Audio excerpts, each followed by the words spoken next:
ay sa among sa kulang sa focus kinahanglan do nami fokusan na karon tungod kay naa mi mga membro or mga silinganan ng mga membro pod nga dili membro nga nakinahanglan guys sa among tabang, no, nakinahanglan sa among tabang sa labi na sa farming.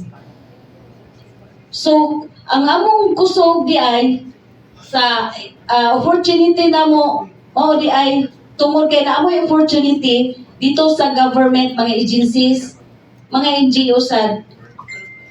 O usab pod kanang naasad mi kuan sa usab pod ang naka-challenge gyud pod namo ang Pistales.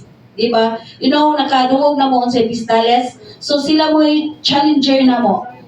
No, sila mo'y among mentor, sila mo'y nya ilabi na jud nga kanang kaming mag-uuma nga ina jud gi-guide ug unsay angay buhaton nga dili lang ta mag-uma, no? Dili lang sa pag-uma, dili lang sa pagpaninda ta ginagmay, kung dili anaa ang kwarta sa mag-uma. No, lupigan mi nga nanarbaho sa mag-uuma, di ba? Tinuod dili. No. Oh. Ang mag-uuma, may mag-uuma kay naay kwarta kada adlaw. Kaming swildado 15:30. No? Oh, okay. So, maana no. So, ang threat sa amo ang membro, sa amo ang association, wala joy ubang participate ang mga members. No? Mo-participate lang sila kung naay kuan nato, naay itawag nato nga dunay ayuda. No, nindot no? Nindot kayo. Oh. Muna siya among problema sa kuan, pero kana siya tungod adunay ubang mga membro nga mo silang kaugalingon nila mo treats gid sila kay moana man na sila nga sige meeting, sige taga unsa may atong makuha aning association, di ba? O moana na sila unsay atong makuha ani, so treats na namo sila kanang mga membro kay naay mga utok nga mga ingon ana. So lisod man pod nga usahay muna say treats gyud namo ni sa mga membro labi na og kulang og kahibalo, no, dili man makaingon kahibalo nga kwan kulang sa kahibalo nga ang farming di ay atua ang piso-piso tua di ang mga milyonaryo. So mo na trades na ang members kay dili man nato trades ang sagawas kung dili atong trades man gyud nga sa sulod, no, usa. So ang among wala na nga educate lang gyud na unya sa sunod muna siya, usapod kusog na mo ani, nga permits ang mga licenses. So, okay na jud mi ana, na ami SEC, na ami tanan nga kuan, ang kulang na lang jud na mo ani business permit po 2026. O na lang yun na. So, na mi ana tanan,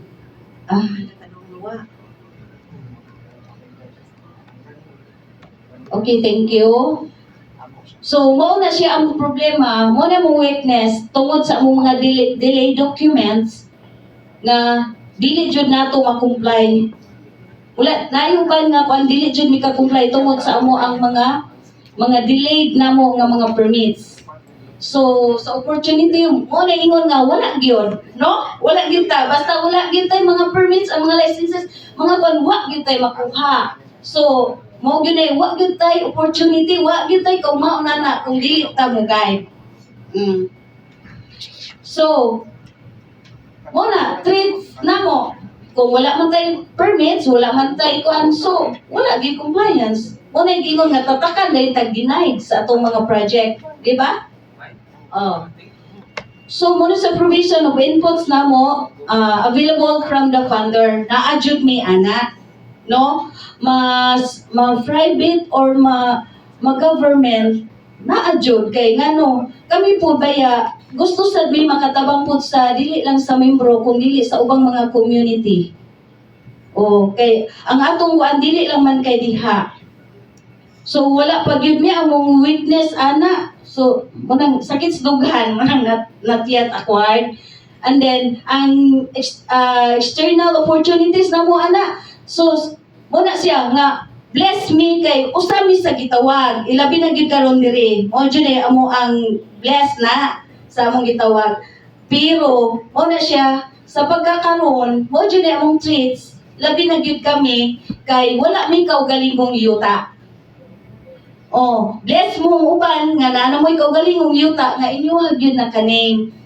Gali amo ang karong yuta, dili man amo ang name, dili sa saplo.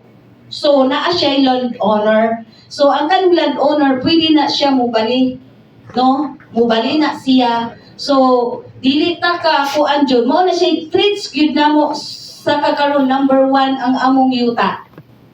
No? Yuta jud namo kay mag-unsa maning tanan, mag-unsa man ang tanan nato nga gipaghimo kung wala gyud tay kaugalingong tukaran. No?